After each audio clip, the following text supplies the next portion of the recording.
Hell yeah, and welcome to episode 16 of the Temple Bard podcast. Death. Philip. Death. It's coming to us all, Jim. It is coming to us all. It's the one surety in life. That and taxes, they say, but I think death's more sure than taxes. So death, and specifically Irish death, if we're going to talk about it, just because you said that we do death better than everybody else. Yeah. Well, I think in Western Europe anyway, the Irish traditions and culture around death seems to be the envy of people in England, on the European mainland, Germany, places like that. They do, like, you die and then you don't see the body, and then a week later you're buried and everyone wears black, and it's a very sad occasion. There's no room for brevity or happiness at all in it. Whereas in Ireland, traditionally anyway, we have the wake. You're buried within kind of 3-4 days. Yeah. If the wake, you're left in your house, in your front room. People come in, have the pints with you. Yeah. Did it many times with friends who died, and people I know that died. Nowadays, it's more funeral homes, though, I find. A lot of funeral homes now. I'll tell you, it's funny you say that, because me and a good friend of mine now, this boy's a lunatic. Yeah. Right? And we sat one Sunday, the two of us were drinking pints, and he turned to me and he said, "Do you know what? Would mine be a great funeral?" Just in terms of, like, and we kind of went through our groups of friends, I suppose our groups of friends and their groups of friends. So we kind of decided, yes, his would be a great funeral, because all the lads that would be there at the, would make good crack out of it. Yeah. Where you have some groups of friends, and we were kind of saying, "Oh, that'd be a shite funeral," like, just because their friends would be a bit drier than everybody else. Yeah. But yeah, no, we kind of decided on the end of it. We were like, yeah, his would be a great funeral, and it would. Now, I love him to bits, and I don't want him to die, but geez, it'd be a great funeral. Well, hopefully you get to go before he gets to go to yours. Well, that's what we were saying too. Yeah, but that's the thing about it. Like, it's death is a transformation. None of us know for sure what happens afterwards, and we'll all have our own theories about these things. But to me, it's not. I mean, there's obviously tragic deaths when it's like someone who young goes, or someone's taken from an accident, or the actions of someone else. It's sadder, but also there's no grief without love. You know what I mean? It's like you won't feel the loss of something that you didn't love.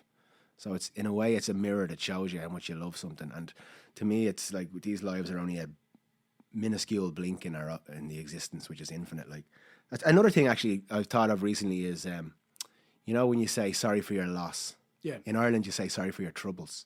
Yeah, what's that about? I've never thought of it seriously before, but I was recently at my uncle's funeral, Des, who was a lovely man, and it was a great occasion where people kind of celebrated his life more than mourned him. There was a lovely service. His son, my cousin Des Jr., who listens to the podcast, so shout out to Des. He gave a lovely eulogy. It was funny and heartwarming, and it's just it's that Irish thing of the sadness is on us, but it's not who we are, and it's something that we are good at. I've started, instead of saying sorry for your loss to people, I say sorry for your troubles now, because to me, there's nothing lost. It only seems that you've lost something, but it's your troubles to me is like you're suffering with the feeling of loss, even though I don't think in the grand scheme, when everyone has to think their own, I don't think you've lost anything. It's just a temporary separation from a part of yourself. So I think, like, sorry for your troubles in a way is like, it's a big thing with the Irish language as well. I've been reading this book, Robert Sheehan.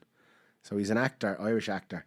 He was in Love Hate. I never seen Love Hate. Yeah, he was Darren. Yeah. Yeah. So I never seen Misfits. That. And Misfits. He's in loads of things. I'm sure I've seen him in things, but I've never heard of him like before. But something about the biography came up and seemed like it's kind of a. It's funny enough. Social media seem to be pushing him at the minute. Really? He's coming up. Yeah, he's coming up a lot on a lot of my feeds. He's doing a lot in Hollywood at the minute. Right. And he has a great view on things. His book is what I would call, it's like a bit of an autobiography, a bit about meditation, kind of practical and funny and poetry. It's really good. I'm loving it. Like, right. It's really good. And for anyone who's kind of starting off wanting to get into meditation and stuff like that, it's got a lot of, practical things to talk about, and also it's very funny and also a lot of reassuring things.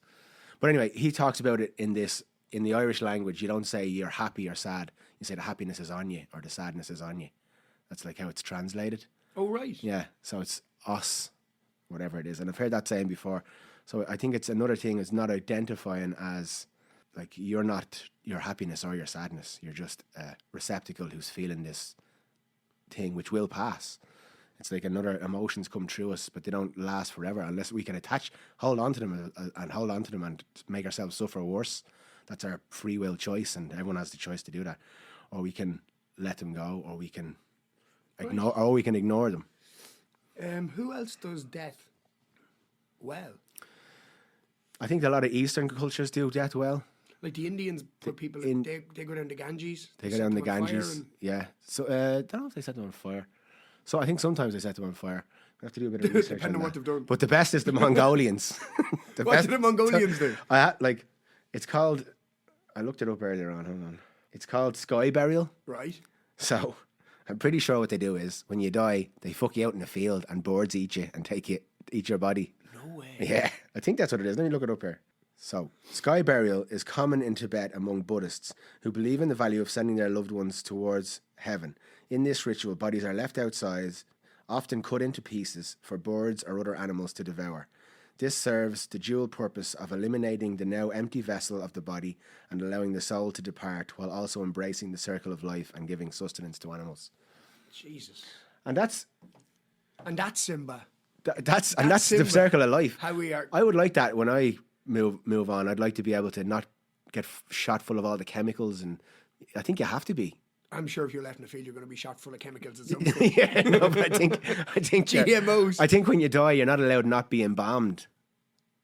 Really? No, I don't think so. No. Oh, but what if you become a tree? Have you seen these? Yeah, they're cool. Tree pod. They're cool. Yeah, become a tree. Yeah, but I'd like to think that my body, because another thing with the Irish tradition of death is that you spend some time with the body, and I think that gives people a closure. If you've ever seen a dead body, you can see clearly that it's not the person that was there before. It has resemblance to the person.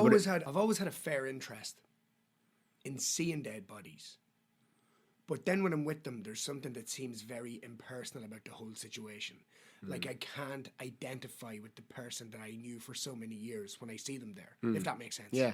I think that's why it's good to spend time with the body, because you can see, it gives you a bit of a reassurance, because when you see a body, it isn't the person that you've spent the time with. That's just the car they were driving around. They're gone. They've left this portion of the vibration. They're gone to the next. So that's why I think it's cathartic, or good for people to see the dead body, as in it gives a bit of more closure. You never see people whose loved ones go missing and they never find out if they lived or died or anything. For sure, they never get to see the body. They never get to bury the body. So I think there is like a closure to having time with the body, and I think that's something that is quite unique to Ireland in Europe. I'm sure there's probably other countries that do stuff like that, but as far as anyone I've talked to, it's quite unique. They don't tend to have like an open casket, as they'd say, or an open coffin. I looked into that for a while, in about, I'd say about 2007, 2008. I looked into an embalming course. Yeah. In America. It was $130,000. And purely out of greed. Like at the time there was like 2 embalmers covering the whole Cavan, Monaghan, Leitrim's area. You saw a gap in the market. I heard how much they make, and I was like, Jesus Christ. And so I think every hospital has one now. But I think for a while, like back then, there was a wee gap there. Yeah. And I was like, I could make a fortune doing this. Not thinking, Philip, you're not great with blood, like. Or anything like that. Yeah, it takes a strong stomach. Have you ever watched the autopsy videos? Your man. I've seen Tupac's. Have you? Yeah, Tupac's all. Do you not see his autopsy? I think I might have seen it years ago. Where his whole he was where they had to make loads of incisions in him to take all the bullets out. He was in bad shape. Yeah, his body. That's what I like. That's again, like I always think of it, like when the body's there, it's not the person anymore. It's just like when a snake grows out of its skin and leaves the skin behind. That's what I feel like dead bodies are. It's like it's not the person. you know, and energy, as according to science, material science even, can't die, it can only change. But then they'll try and tell you that there's nothing after death, so it doesn't make any sense. Yeah, well, the thing about death in Ireland, even the tragic ones, it's sad and it gives people a chance to grieve, and it's one of the hardest things. You don't know what to say to people. It's awkward, but usually in Ireland, and I can't remember any other case afterwards, when the afters and all, eventually it comes back around to having the crack and stories of gratitude, basically, for the person who's gone. So it always comes back to that, and it, in a way, it helps people from wallowing too much or holding on to the grief too much. Now, obviously, it goes on past that for people who've lost someone, and different people deal with it in different ways. I remember we made Kizzo. He passed on when he was young, and we were all in with his body in the sitting room. We had him like a wild session in the body, right? In with his body. He would have loved it, like, you know what I mean. What age were you? It would have been 22, maybe. Right. 22 or 23. We were all like, you know, this is out for the weekends type of thing. I think we stayed with him for a good solid session anyway. So it was one of those celebrations, even though he was young and it was tragic. It was a celebration, and it was the same with Spainer, who was a good friend of ours who lost his life in a tragic way. We all went to the pub then and had a big, huge sing-song after the funeral. And so I actually saw that in your video for this day. Yeah, for the song. I for did the a song about for him. the Yeah. song you did about him. Yeah. Yeah. So, you know, it's like it's a beautiful thing. Like it's a wonder, in a weird way, how we do so many things badly in Ireland. I think the death is one of the things we do well. So that's why this is obviously a tough topic to make entertaining and funny, but I think I've reading a lot of books lately, Ram Dass books and stuff, and he opened centres for joyful death, like, so people who are terminal, where they, you know, you don't go and be down and be like, everyone's going to celebrate, to be grateful that they have this time with their loved ones for the last time, to be able to see them out, like, to see them out in a joyful way. So it's something I wish that we could do more joyfully. You were talking about someone who had a near-death experience, and she came back nearly cancer-free, or... Yeah, a book I read recently. I watch a lot of videos about near-death experiences, NDEs, on YouTube, and there's a lot of good books about it, like Journey of Souls, or there's lots of deadly books about it. If you're interested in that kind of thing, I find it really, really reassuring, and it tells you how people all kind of have personalized but similar experiences. The book I read was Dying to Be Me by Anita Moorjani. Dying to be yourself. Yeah. This is an interesting one. She is an Indian lady, but she lived in Hong Kong with a traditional Indian family, and she developed this. She got cancer, and she was in the last stages. Basically, all her organs were failing. She had lemon-sized tumours all up her spine, and she had a near-death experience. She passed on, went through like a lot of other near-death experiences. She met loved ones that she knew and got some reassurance. And that seems to be a common theme with near-death experiences. Everybody meets the people. Everyone has a tunnel. People can tell doctors, or even their family who are out in like a hallway of a hospital, they can tell them when they come back what they said exactly.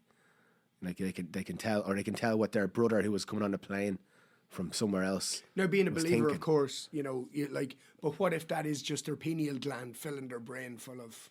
Yeah. Well, why can't it be both? That's true. I mean... Well, I suppose it's probably... now, listen, if... I don't know, obviously, but what if it's, you know, our whole life we live in anticipation of death. It's always hanging over us. Because you never know when it's going to happen. Yeah. And it can happen at any time. I see it as that's a catalyst for consciousness to grow itself. But what if on some level then this is being fed into your pineal gland, that this is this. So your idea of what you want death to be, is shown to you in your last moments. What if someone? I came agree. back after, I'd say I'd agree. That's what happens. So in your last moments, in kind of the fear takes over of what's actually happening to you, the realization of I'm about to die, and your pineal gland floods your brain with this nice, calming vision of what you think death is, and then you pass on over after. I would say that's exactly what happens. It's your pineal gland, or whatever way you want to call it, the specifics of it, the biology of it. But I think that it is like it's a transition thing. So you take over and go into this state of, people see a tunnel, they follow the tunnel, they have memories of, they can they're talking telepathically to beings who they recognize as they were guardians throughout their life, but they couldn't remember at the time. Like, I believe that we're here to learn in the dark, because that's how you grow consciousness, through free will. If we knew that we were infinite beings of perfect love, we'd never get anything done. It's like a game of cards, where if you're every player in the game of cards, you know all the hands. It gets very boring very fast. If you don't know, if you separate yourself into different players, and then you have people guessing and free will choice and bluffing, this is something that comes out, and that's how consciousness grows itself. That's the reason I think that we come here and forget, and I think when we do pass on, that's when we wake up as a larger portion of ourselves. But anyway, Anita Moorjani. So she had this near-death experience, and she was told that she had the choice to come back or stay on the other side. And if she was to come back, her cancer would be cured. And she came back, and within 5 days, I think it was, her tumours had shrunk by 70%, and within 2 weeks, she was completely cured. And she said that in her case, she learned that fear had grown the cancer in her. Like, she'd lost some friends recently from cancer. She was obsessing about cancer. She worried about every little thing. She was drinking green juice. Everything can give you cancer. She worried about it constantly, and in a way that manifested it in her. Well, I'm a firm believer in an idea growing in an energy. So, like, now listen, of course, people can just announce this, but like, I find that if I only know from someone I know that got a mad diagnosis like years ago, and they basically kept it to themselves, more or less. And they're flying like past what everybody has given them. Do you know what I mean? Past like what normal medicine, I think he was given like so many years at the beginning, but he's gone years and years and years, far longer, and he's flying like. It's the same as I was listening in the book today, Robert Sheehan. He talked about Wim Hof, who when he ran through the Arctic, and he got necrosis in his feet, and he was told that he'd have to get them amputated or else take all these drugs, and he refused both, and he just sent his energy for hours every day to his feet, like his fire, he calls it, and it healed itself. And the same as there's another fella. Isn't he mad? Isn't Wim Hof mad? It's like the glitch that shows you that there's more to life than this just intellectual materialism. Like, I've seen him in a pair of shorts climb mountains and all. He's a madman. And like people are like fully head to toe. Like, I saw a thing, like Sherpa gear. Do you remember your man in his jocks? Do you remember your man who used to play for Germany? Schürrle, is it Schürrle? Andre Schürrle. Andre Schürrle. He's a Wim Hof practitioner now. He's like he does classes in it. I saw Right. it today on the internet. But there's another fella, Dr. Joe Dispenza, who does a lot of work with like mind over matter stuff. He's incredible. So he had a bad accident, and he had a spinal injuries, and he cured himself. Oh, did he? So I've watched some of his neuroplasticity stuff, where you can rewire your brain and things like that. Yeah, Joe Dispenza's amazing. Even in like what you'd call Western medicine, they call it the placebo effect. They don't like the placebo effect is the fact that people can cure themselves by their own will of believing in it. That's like literally proof of that, and they just call it like a random. You're led to believe that it's just some random thing, like some placebo. But the placebo effect is the fact that you can heal yourself. It takes a lot of work and belief and practice, and I believe some things are like, I think we're all sent here to die at some stage. So I don't think it's just a matter of anything that happens to you can cure it. But I think that anything that wasn't part of the plan, I think you can cure it. Western medicine is like it treats symptoms. It doesn't do any prevention. Anita Marjani says that chemotherapy was a bigger fear for her than cancer in the end, because when she was getting it, she said that there was doctors with gloves on and masks and basically these bags labeled poison put into her body to kill. They kill everything and hope that they get the thing that they wanted to kill. And it's also, funnily enough, the most profitable medicine in existence. It's no coincidence that every time they cure it, a plane crashes somewhere, isn't it?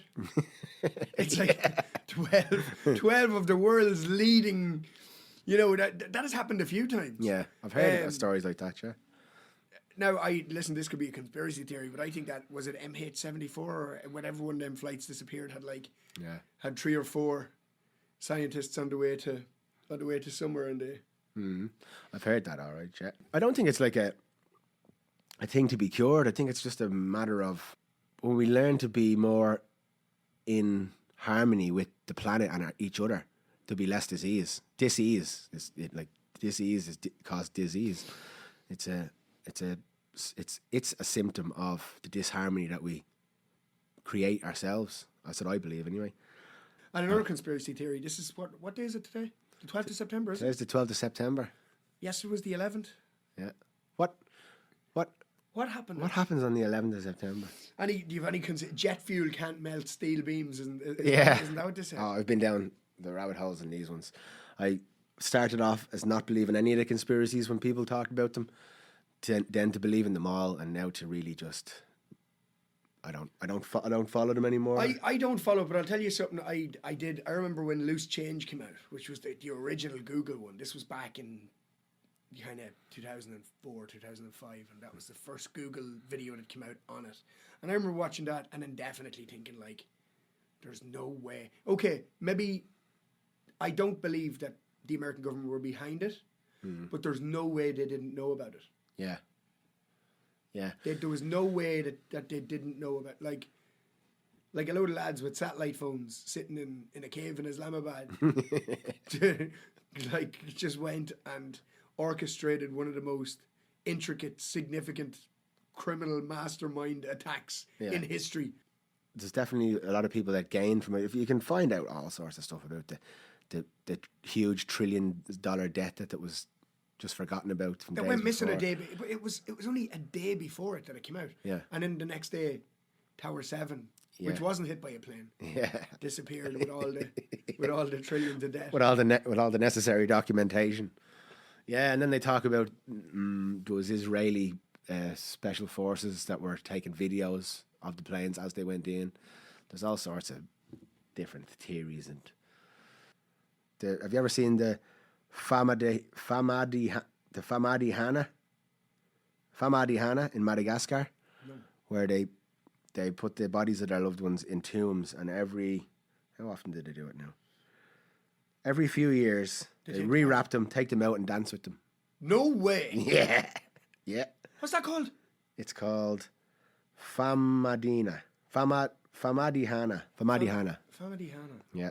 I'm sure I've seen videos of it. I saw videos of that years ago. And they take them out and dance with them? They take the bodies out, rewrap them, and get a fresh dance near the tomb while music plays all around. This ritual is translated as turning of the bones. It's meant to speed up the decomposition and push the spirit of the dead towards the afterlife. It's pretty cool. That's pretty cool. Water burial.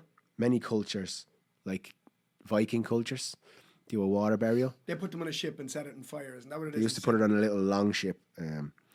They have embraced water in their rituals of choice for the dead, from laying coffins atop cliffs face toward the water to actually using the water as a burial ground. Some set bodies adrift in death ships, either along a river or sent into the ocean, giving the bodies back to the gods or places most valued by people of the area. Well, I suppose in Ireland, right, we have All Souls Day. Is Yeah. it the 1st of November or the 2nd of November? Not sure what day All it is. Souls Actually. Day. Yeah. And that's how we celebrate our dead. But in Mexico, they have Dia de los Muertos. Yeah, and they Day all of the put Dead. on all the skull makeup, Yeah, and they have like the carnivals and the parades and all. yeah, where, yeah. Like That's a celebration of death. Yeah? no, that's a huge celebration. Yeah, yeah. yeah, yeah. That's what's a Halloween is as well. Have you seen The Book of Life? It's like an animated movie, but he's a musician, but he's dead, I think, or so. It's Oh yeah, that was I saw that right around when I had this spiritual awakening. And to me, it's like a kid's version of what probably happens. Like to my belief, like there was actually a great film. Have you seen Soul? that's what I'm thinking of. Maybe is it?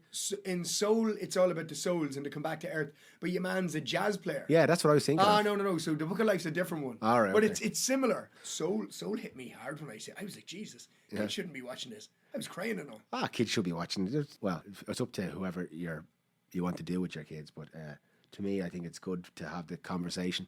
I remember vividly having me and my brother. We were away somewhere on holidays. I think we were 5 or 6, and we had the sudden realization that our mummy and daddy were going to die someday, and we just bawled crying for hours.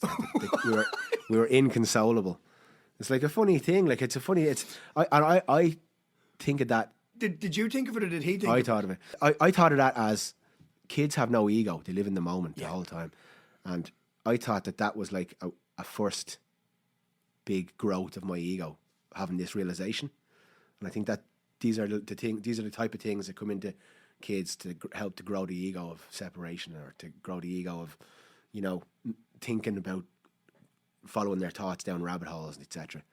So I think it's a good thing for me, I think it's a good thing to talk about these things openly and give your own view on things, even if you're an atheist and you think that's the end of it. Like, you have to say it in a compassionate way. Death is handled very well by Disney, I think. Yeah. Like if you look at like Mufasa was probably the very first. Well, okay, Bambi's mother was like 1942, Mother, wasn't it? Yeah. And that was the first. But I remember when Mufasa died, I was heartbroken. Yeah. Yeah. Long live the king. Long live the king. That's what But Scar and Mufasa, was he not James Earl Jones? Oh, he was, yeah. Who just passed on? Who just passed James Yeah. Earl Jones. Thank you for your incarnation, James Earl Jones. Many great movies. Yeah, Mark Hamill just tweeted, "Rest in peace, Dad." It was nice. Well, Star Wars is like a bit of an analogue for the kind of negative and positive dancing with each other, and how they're literally related to each other. Although it seems that they're polar opposite, the good things and the bad things are all related to the same thing, which is the experience of it all. Yeah, so Halloween is really a pagan celebration of death. I wonder, is it anything? It's probably not a coincidence that it's mushroom season also. Samhain. Yeah, Samhain, and it's a bit of a celebration of the death of the dead. I mean, it's obviously been madly commercialized now, and it's about sweeties and stuff. But burning bonfires is probably akin to burning the bodies. Oh no, I know people that get really into it. Like I know people, they go to like there's this thing in Cavan. It's called the Five Fingers, and it's up on a mountain, and it's a load of stones. Like it's supposed to be Finn McCool's Five Fingers. Yeah. But it's these 5 stones together, and a load of people go up there and do like rituals and Samhain-esque. Samhain-esque. There's a bit of a revival in kind of paganistic stuff now. To me, some of that stuff is more purely closer to the, what do you want to call it, the truth or the oneness of things, than religion, which kind of turned into a vehicle of control. It generally does anyway. Or the big organised religions turn into a bit of a vehicle of control, whereas like paganism is more like of the land and giving back to the land. And as I say, it all happens around mushroom season, so a bit of a bridge between the conscious and the subconscious, or this life and the next life, whatever way you want to look at it. Also, Halloween isn't a big deal in Europe, the rest of Europe, apparently. It's more big, Really? more apparently so. My missus is from Germany, and she said that they've only really started doing trick or treating in Germany. Most people still don't do it, but they only started doing it a little bit now in the last few years. Right. Next, the parade. Celebrating the life of the deceased can take many forms and traditions in Varanasi, India. Involves parading the dead through the streets, the bodies dressed in colours that highlight the virtues of the deceased. Red for purity, yellow for knowledge, for example. In an effort to encourage souls to reach salvation, ending the cycle of reincarnation, Samsara, isn't it? Samsara is that samsara, not the cycle of reincarnation? Isn't samsara when you end it? Isn't that what you get? You achieve samsara. That's nirvana, no? Oh, is it? Is that I what it think is? so. I think Nirvana is the end of the cycle of reincarnation. But isn't Varanasi, isn't that why people go to Varanasi to die? Because they think that they want to. So a lot of Indian people go to Varanasi to die Yeah. because that they want to break the cycle. Yeah. So if you die in Varanasi, apparently That's a tradition. that breaks the cycle of the. I thought it was, well, I could be wrong. I thought it was Nirvana. When you reach Nirvana, you stop the cycle of reincarnation. Yeah, so samsara is the cycle of life and death, Yeah. and then nirvana is probably what you. What you call a band in the 90s? Speaking of Nirvana in the 90s, you see Dave Grohl, yeah? What about him? Oh, he's caught. He's what? He got caught. Caught what? Oh, he's bound. What was he doing? Oh, he's bound. What was he doing? Dave, not Dave. He came out 2 days ago, and it turned out that he's after admitting that he cheated on the wife, and he's after fathering a child with someone else. Right. The bold Dave. There's worse things in life, you know what I mean? This is the bold Dave who, as long as it wasn't on the Ring of Kerry. You've heard that story, haven't you? No. Have you not? No, I just got a visual. Oh, of, no, of, wait till you- of wait a till you girl hear called this. Kerry's Ring. Wait till you hear this. This is unbelievable. So, Nirvana had broken up. Kurt had died. And he was soul searching. Yeah. And he was just travelling the world. He was all over the place. And he was in Ireland. And he was on the Ring of Kerry. Right.